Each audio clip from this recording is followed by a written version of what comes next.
Ngisathanda kuthola umbiko la regarding igame ye-Orlando Pirates versus i-Royal AM le ibizodlalwa le eHarry Gwala. Kuthiwa le game le ngenzeka ingadlalwa. Kuthiwa the PSL have cancelled the match between Royal AM and Orlando Pirates. It has been confirmed that all the other Royal AM fixtures, Betway Premiership and Nedbank Cup fixtures have been suspended until further notice. Yabo, nasi statement la besikhishiwe. Yabo, kuthiwa to all chairperson and CEOs, all members of the National Soccer League.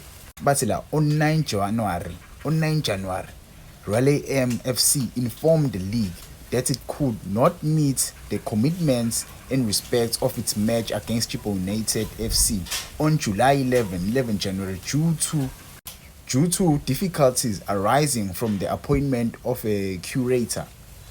The executive committee has since convened 3 separate meetings establishing whether the club under kahle kahle ngamafushe la kuthiwa i-Royal AM ngezikwazi ukudlala against Orlando Pirates. Singisazi ukuthi why bengibakwazi, but lama acts akanje enziwa i-Royal AM awekho mahle.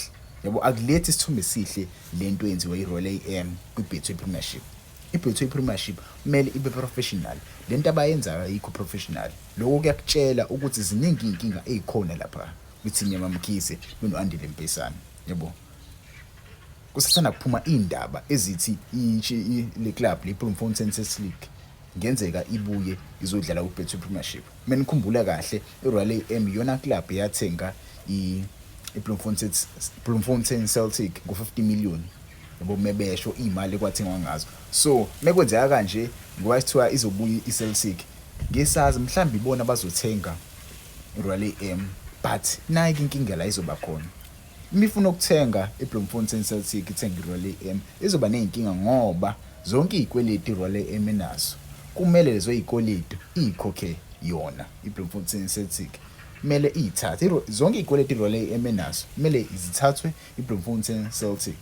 Yabo, singisazi noma bazoyithenga yini.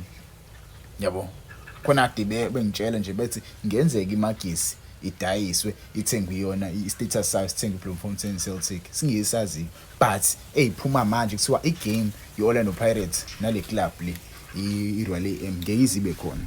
Yabo, ngeke izibe khona. Orlando Pirates izodlala vele nge-weekend, izodlala against i-Richards Bay FC. Yebo, mhlambe sebefikile la eThekwini bayilolonga abafana because bazodlala against i-Richards Bay FC le eMlazi. Yabo, kulabo ade sebethenga amathikithi ngixolise bakwethu, ngixolise igame ngiyisaba khona bafethu. Pholisana inhliziyo, uMamkhize kumele anikeze Orlando Pirates 3 points. Akukho kunye.